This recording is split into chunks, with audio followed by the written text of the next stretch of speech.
تو یاد رکھیے دنیا والوں کو آج تک کوئی نہ خوش کر سکا ہے اور نہ ہی کوئی خوش کر سکتا ہے۔ صرف یہ دیکھیے کہ میرا معبود مجھ سے راضی ہے یا نہیں۔ اگر معبود راضی ہو گیا تو دنیا والے بھی راضی ہو جائیں گے۔ اور اگر انسان یہ دیکھنا چاہتا ہے کہ جو ماہ مبارک رمضان میں ہم نے عبادتیں انجام دی ہے، ان عبادتوں کی آج جزا ملنے والی ہے، اور وہ جزا کیا ہے کہ پروردگار عالم نے ہمارے گناہوں کو معاف کر دیا، پروردگار عالم نے ہماری توبہ کو قبول کر لیا، پروردگار عالم نے ہماری مغفرت فرما دی۔ عزیزان محترم، جس کے گناہ معاف ہو جائیں اور جس کی مغفرت ہو جائے، اس انسان سے خوشبخت انسان کوئی نہیں ہو سکتا۔ اس لیے کہ بدبخت ہے وہ انسان کہ جو اپنے گناہوں کو ماہ مبارک رمضان میں نہ بخشوا سکے۔ اور عزیزان محترم، یہ صرف میرے الفاظ نہیں ہے، بلکہ یہ سمجھیے کہ یہ ائمہ معصومین علیہ السلام نے اس طرف توجہ دلائی ہے کہ وہ انسان کہ جو ماہ مبارک رمضان کو پالے اور اپنی مغفرت نہ کرا سکے، اس سے بڑا بدبخت انسان کوئی نہیں ہو سکتا۔ تو لہذا آج کے سماج اور معاشرے میں جس میں ہم اور آپ زندگی گزار رہے ہیں، یہ عید الفطر ہمارے لیے ایک طرح سے پیغام اور ایک میسج لے کر آتی ہے کہ ہمارا یکجہتی کے ساتھ ایک جگہ جمع ہونا، ایک ساتھ نماز ادا کرنا، یہ پورے ماہ مبارک رمضان کی آج جزا کا دن ہے۔ تو لہٰذا میں دعا بھی کرتا ہوں کہ پروردگار عالم ہمارے ماہ مبارک رمضان کی تمام عبادتوں کو قبول فرمائے، اور اس روز خوشی میں ہمارے اور جتنے بھی مومنین تشریف فرمائے ان کے خانوادوں کو اس عید کی مبارکباد عطا فرمائے پروردگار عالم۔ اس لیے کہ یہ عید اگر ایک نقطۂ نظر سے دیکھا جائے کہ جو ہم نماز پڑھتے ہیں، تو عزیزان محترم اس کی طرف اگر ہم توجہ فرمائیں، قد افلح من تزکا، کامیاب وہ ہو گیا کہ جس نے زکوٰۃ فطرہ ادا کیا۔ عزیزان محترم، غروب آفتاب سے لے کر نماز عید ادا کرنے تک جو فطرہ نکالا جاتا ہے، اس فطرے کا فائدہ کیا ہے؟ اس فطرے کو ہمیں دینا کسے ہے؟ جو زکوٰۃ فطرہ ہمارے اوپر واجب قرار دیا ہے پروردگار عالم نے کہ کامیاب وہ انسان جو زکوٰۃ و فطرہ ادا کرتا ہے۔ تو زکوٰۃ و فطرہ آپ نے ادا کر دیا۔ اب یہ زکوٰۃ فطرہ ایک دو مسائل اس کے ذیل میں بیان کر دیے جائیں کہ ہر بالغ اور عاقل کے اوپر اپنا اور اپنے اہل و عیال کا یا جو اس کے یہاں کھانا کھانے والا شمار ہوتا ہے، اس کا فطرہ نکالنا واجب ہے۔ فطرہ کتنا ہے کہ جو غذا ہمارے ایریے میں کھائی جاتی ہے، جس کے ایریے میں کھائی جاتی ہے، جیسے گیہوں ہے یا چاول ہے یا اور دوسری غذائیں ہیں، ہر ایک فرد کی طرف سے 3 کلو گیہوں وہ فطرے کے طور پر نکالے گا۔ ایک فرد کی طرف سے 3 کلو گیہوں بھی نکال سکتا ہے، 3 کلو گیہوں کی وہ رقم بھی نکال سکتا ہے، اس کو اختیار ہے۔ یا اگر فرض کیجئے انسان زیادہ آٹا استعمال کرتے ہیں، سوال کرتے ہیں مومنین کہ آٹا استعمال کرتے ہیں، تو لہٰذا آپ آٹا نکال سکتے ہیں اور آٹے کی رقم بھی آپ نکال سکتے ہیں۔ تو جیسے فطرے میں اگر گیہوں کی رقم آپ نکالنا چاہیں تو جہاں تک میرے علم میں 30 روپے کلو، تقریباً 70 روپے بنتا ہے ایک فطرے کا۔ ایک فطرے کا 70 روپے گیہوں کے اعتبار سے آپ چاہے گیہوں نکال دیں یا 70 روپے فی فطرہ آپ نکال دیجیے۔ اگر آپ آٹا نکالنا چاہ رہے ہیں آٹے کی رقم، تو 30 روپے کلو آٹا ہے، فی فرد کی طرف سے آپ 30 روپے نکال کر جو 90 روپے تقریباً ایک فطرے کے بنتے ہیں، وہ آپ نکال کر مستحق شخص کو دے دیں۔ اب مستحق کون ہوگا؟ کہ جس کے سال بھر کا خرچ پورا نہیں ہوتا ہے، جس کا کوئی روزگار نہیں ہے، اس کو آپ یہ فطرے کی رقم دے سکتے ہیں۔ جس وقت آپ فطرہ نکالیں تو آپ قربتاً اللہ کی نیت کریں کہ میں فطرہ نکالتا ہوں اپنے اہل و عیال کا، قربتاً اللہ۔ جس وقت آپ کسی مستحق شخص کو دے رہے ہیں اس وقت بھی آپ نیت کر لیں، لیکن جس کو آپ دے رہے ہیں اس پر توجہ فرمائیں کہ اگر کوئی انسان نمازی نہیں ہے، جو انسان کھلا گناہ انجام دیتا ہے یا معصیت میں مبتلا رہتا ہے، اس کو آپ فطرہ نہ دیجیے۔ کس کو دیجیے؟ آپ نمازی کو دیجیے، پرہیزگار کو دیجیے، دیندار کو دیجیے، شیعہ اثنا عشری کو دیجیے آپ جو فطرہ آپ دے رہے ہیں۔ لیکن ایک چیز نقطے کی طرف اور توجہ دیں کہ غیر سید کا فطرہ کسی سید کو نہیں دیا جا سکتا ہے، لہذا اس طرف بھی انشاءاللہ آپ توجہ فرمائیں گے۔ تو لہذا یہ زکوٰۃ فطرہ اتنا اہم ہے، اس کا مقصد کیا ہے کہ تاکہ آپ عید کے دن اپنے چھوٹے بھائیوں کا خیال رکھیں. اس لیے کہ پروردگار عالم نے یہ نہیں کہا وذکر اسم ربہ فصلی، سب سے پہلے کیا ارشاد فرمایا؟ قد افلح من تزکیٰ، یعنی زکوٰۃ و فطرہ نکالنے والا کامیاب ہے. یعنی سب سے پہلے اللہ نے نماز کو اہمیت نہیں دی ہے بلکہ زکوٰۃ و فطرے کو دی ہے. کیوں؟ تاکہ ہر ایک انسان اپنے چھوٹے غریب بھائیوں کا خیال رکھے. کیوں رکھے جان محترم؟ اس لیے کہ چھوٹے ہی بڑوں کو بڑا بناتے ہیں. یہ پیغام اور ایک میسج دینا چاہتا ہوں جان محترم، چھوٹے ہی بڑوں کو بڑا بناتے ہیں. بڑے کبھی خود سے اپنے آپ بڑے نہیں بنتے ہیں. لیکن اگر آج سماج اور معاشرے میں آپ حالات کا جائزہ لیں اور آپ توجہ فرمائیں تو جو پیغام اور جو میسج دینا چاہتا ہوں کہ انسان خود بڑا نہیں بننا چاہ رہا ہے بلکہ بڑوں کو پیچھے کھینچنے کی کوشش کر رہا ہے، کسی طریقے سے میرے برابر آ جائے، کسی طرح سے میرے سے پیچھے چلا جائے. لیکن جملے کی آپ قدر کیجیے گا کہ بڑوں کو بڑا چھوٹے بناتے ہیں، بڑے بھی خود سے بڑے نہیں بن سکتے ہیں. فرض کیجیے یہ صف لگی ہوئی ہے سب سے آگے، اس کے اندر 50 مومنین ہیں. 50 مومنین کے پیچھے دوسری صف آ گئی 50 مومنین کی. اب بتائیے انصاف سے کس میں چھوٹی کون سی ہے بڑی کون سی ہے؟ سب کہیں گے کہ اس میں بھی 50 ہے اس میں بھی 50 ہے، دونوں برابر صفیں ہیں. ان کے پیچھے آ گئی 45 مومنین کی صف. انصاف سے بتائیے وہ 45 مومنین کی جو صف آئی ہے ان دونوں صفوں کو کس نے بڑا بنایا ہے؟ اگر کوئی سوال کرے کہ صاحب بڑی صفیں کون سی ہے کہ صاحب اگلی 2 صف جو ہے وہ بڑی ہے. انصاف سے بتائیے جب تک 2 تھی تو کوئی بڑی کہنے والا نہیں تھا، سب کہہ رہے تھے کہ برابر ہے. لیکن جب 45 مومنین کی صف آئی تب ان 45 نے ان بڑوں کو بڑا بنایا ہے. ان کے پیچھے آ گئی 40 مومنین کی صف. اب اگر کوئی سوال کرنے لگے کہ سب سے بڑی صفیں کون سی ہے کہ صاحب اگلی صف ہے، ان کے بعد 45 مومنین کی ہے، ان کے بعد جو 40 مومنین کی ہے جب تک وہ نہیں تھی تو یہ تینوں بڑی کہلانے کے لائق نہیں تھی. لیکن عزیزان محترم اگر کوئی دوسری صف والا یہ سوچنے لگے کہ میری صف بڑی ہو جائے تو لہذا اگلی والی صف سے کھینچ کر کسی کو پیچھے لے آؤں، اگلی صف سے کھینچ کر کسی کو پیچھے لے آؤں، تو عزیزان محترم یاد رکھیے ظلم ہے. اس طرح سے صفیں بڑی نہیں ہوتی ہیں بلکہ اگر اپنے آپ کو بڑا بنانا چاہتے ہیں تو جو پیچھے آ رہے ہیں ان کا انتظار کریے تاکہ آپ کی صف میں لگ جائے اور آپ بڑے بن جائیں.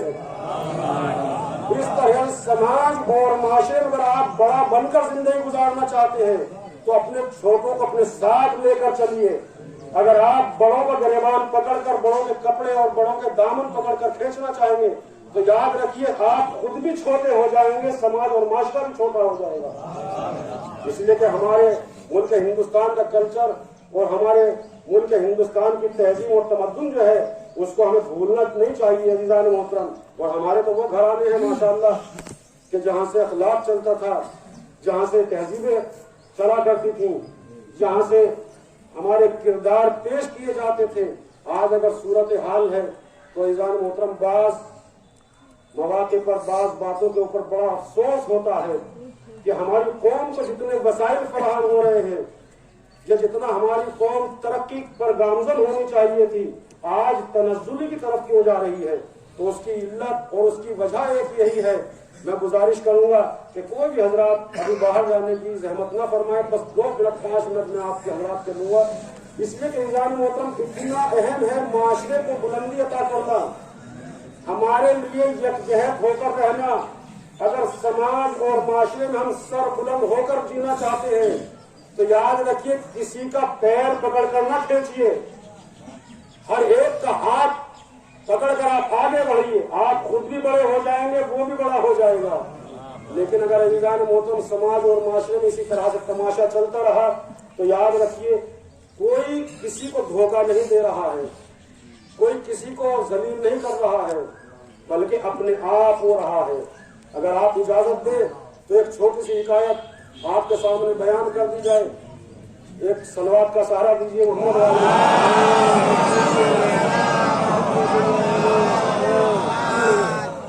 جملوں پر توجہ فرمائے. اگر کوئی بھی انسان کسی بھی سماج اور معاشرے کا فرد اگر یہ چاہ رہا ہے کہ میں نے بڑے کو نیچا دکھا دیا، میں نے بڑے کو زیر کر دیا، میں نے فلاں کو نیچا دکھا دیا، تو یاد رکھے وہ خود ذلیل اور رسوا ہونے کے لیے آمادہ رہے۔ وہ کسی اور کو ذلیل اور رسوا نہیں کر رہا ہے، وہ اپنے بڑوں کی بے عزتی نہیں کر رہا ہے، بلکہ خود اپنے آپ کو کنویں میں ڈال رہا ہے، خود اپنے آپ کو گڑھے میں ڈال رہا ہے۔ شیر جنگل میں پہنچ گیا، جانے کے بعد اس نے تمام جتنے بھی جنگل کے جانور تھے سب کو بلا لیا، سب کی میٹنگ بلا لی اور اعلان کر دیا کہ دیکھو ایسا ہے میں سب کو پھاڑ کھاؤں گا، یا پھر ایک کام کرو کہ روز میرے پاس میری خوراک کے لیے کوئی آ جایا کرے۔ اب سب جو ہے حیران، سب نے کہا ٹھیک ہے صاحب ہمیں وقت دے دیجئے، شیر سے کہا درخواست کی کہ ٹھیک ہے وہ وقت دے دیجئے۔ اب سب نے آپس میں میٹنگ کی اور میٹنگ کرنے کے بعد یہ طے پایا کہ بھائی جس کے نام کا پورا نکل گیا وہی شیر کی خوراک کے لیے خود پہنچ جایا کرے۔ سب نے کہا ٹھیک ہے۔ سبھی جانور یہ کے بعد دیگر جن کا پورا نکلتا رہا وہ جاتے رہے۔ اب ایک دن خرگوش صاحب کا جو ہے وہ پورا نکل آیا۔ اب خرگوش کا جیسے ہی پورا نکل کر آیا تو اس نے جاننے میں پہلو ہی کی کہ بھائی میں تو نہیں جاؤں گا۔ سمجھے اسے ایک دم ہائے والا بچائی، میں تم سب کو مرواؤ گے بھائی، جا کیوں نہیں رہا؟ جب تمہارے نام کا پورا نکل گیا ہے تو چلے جاؤ۔ اب وہ جانے میں تھوڑا سا پہلو ہی کر رہا، بہرحال اب کھڑا آدمی کو اپنی جان پیاری ہوتی ہے۔ اب خرگوش جانے کے لیے تیار نہیں ہے۔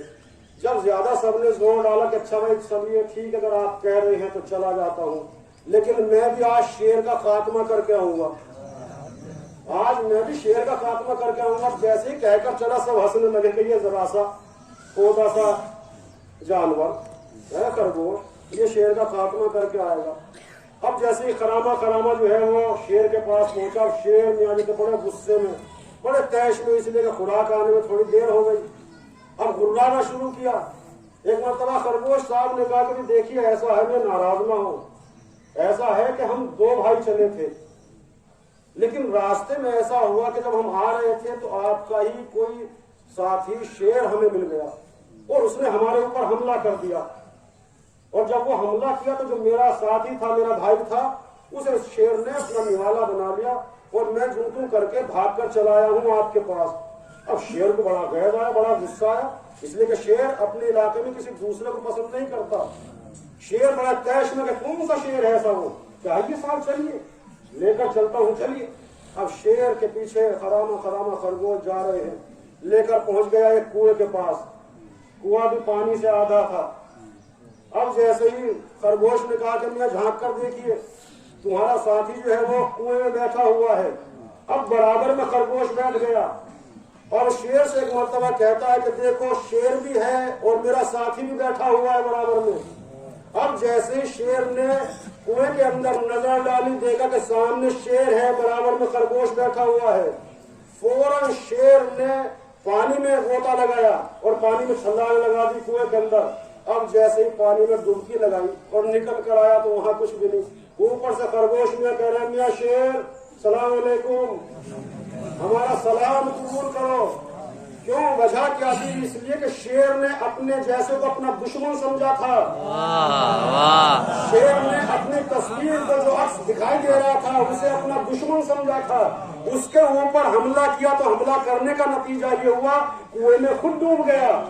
بس اللہ نے محترم سماج اور معاشرے میں اگر کوئی کسی کو ذلیل اور رسوا کرنا چاہتا ہے، کسی کو پیچھے دھکیلنا چاہتا ہے، کسی کو اپنا دشمن سمجھتا ہے اور دشمن سمجھ کر اس کے اوپر حملہ آور ہوتا ہے تو یاد رکھیے وہ حملہ سامنے والے پر نہیں کر رہا ہے، خود اپنے اوپر کر رہا ہے۔ اور اس طرح سے سماج اور معاشرے کا ہر ایک فرد ذلیل اور رسوا ہوتا چلا جائے گا۔ اس سماج اور معاشرے کو ہمیں بلندی کی طرف لے کر آنا ہے۔ ہمارے ہندوستان کا کلچر، ہمارے ہندوستان کی تہذیب اور تمدن آپس میں میل محبت پیار اور رغبت عطا کرتی ہے، اس لیے کہ ہم اس ملک میں جی رہے ہیں، اس ملک کے اندر سانس لے رہے ہیں کہ ہم صرف اور صرف اس بات کا اعتقاد نہیں رکھتے کہ ہمیں مسلمانوں ہی کو ایک ہو کر رہنا چاہیے، بلکہ ہماری قوم اور ملت اور ہمارا مذہب کو اس بات کی دعوت دیتا ہے کہ اگر آپ کے پڑوس میں ایک ہندو رہتا ہے، آپ کے پڑوس میں کوئی ایک اہل سنت رہتا ہے، آپ ان کے ساتھ بھی حسن سلوک کے ساتھ پیش آئیے، ان کے ساتھ بھی محبت سے پیش آئیے، ان کے ساتھ بھی صلہ رحمی کے ساتھ پیش آئیے، آپ ان کے ساتھ پیار اور الفت کے ساتھ پیش آئیے۔ یہی ہمارے ہندوستان کا کلچر ہے، یہی ہمارے ملک کی تہذیب و تمدن ہے، چاہے کہ ہم آپس میں اپنی قوم کے اندر انتشار پیدا کریں یا نفرتیں ایجاد کریں۔ ہمارا مذہب اور ہمارا دین اسلام اتنا پاک و پاکیزہ دین ہے کہ جو دوسری قوموں کے ساتھ پیار اور محبت، امن اور آشتی کے ساتھ زندگی گزارنے کا درس دیتا ہے۔ آپ فخر کیجیے اس بات کے اوپر کہ ہم ہندوستان کے اندر زندگی گزار رہے ہیں۔ انسان سے بتائیے جو پولیس پرشاسن ہماری سیفٹی کے لیے لگا ہوا ہے یا دیکھ بھال کے لیے انتظامیہ لگے ہوئے ہیں، انسان سے بتائیے ان میں ہم سے کیا محبت ہے، لیکن نہیں، ان کی محبت، ان کا جذبہ ہماری سیفٹی کا ان کے یہاں لے کر آتا ہے انہیں۔ یہ کیا ہے؟ یہ ہمارے ہندوستان کا کلچر ہے، یہ آپس کا میل، یہ آپس کا بھائی چارہ، یہ تہذیب و تمدن ہے کہ ملک ہندوستان کے اندر ہم اتنی تہذیب اور اتنے تمدن کے ساتھ زندگی گزارے کہ تاکہ دوسری قومیں ہم سے محبت سے پیش آئیں۔ واقعی ہم شکر گزار ہیں اپنی حکومت کے لیے کہ جو حکومت چاہے وہ اس وقت ہو یا موجودہ پرشاسن ہو، جو واقعی ہمیں کتنی فیسلٹیز دیتے ہیں، کتنا ہمارا خیال رکھتے ہیں، لہٰذا ہمیں بھی ان کے ساتھ ایک طرح سے ہمکار رہنا چاہیے، آپس میں میل اور محبت اس طرح سے قائم کرنا چاہیے تاکہ ہمارا کوئی بھی معاملہ کہیں ایسا نہ ہو کورٹ کچہری میں جائے یا کسی تھانے میں جائے تاکہ ہمیں وہاں پر کوئی ذلت اور رسوائی کا سامنا کرنا پڑے۔ آخر میں دعا کرتا ہوں کہ پروردگار ہمیں زیادہ سے زیادہ اعمال صالحہ کرنے کی توفیق عطا فرما۔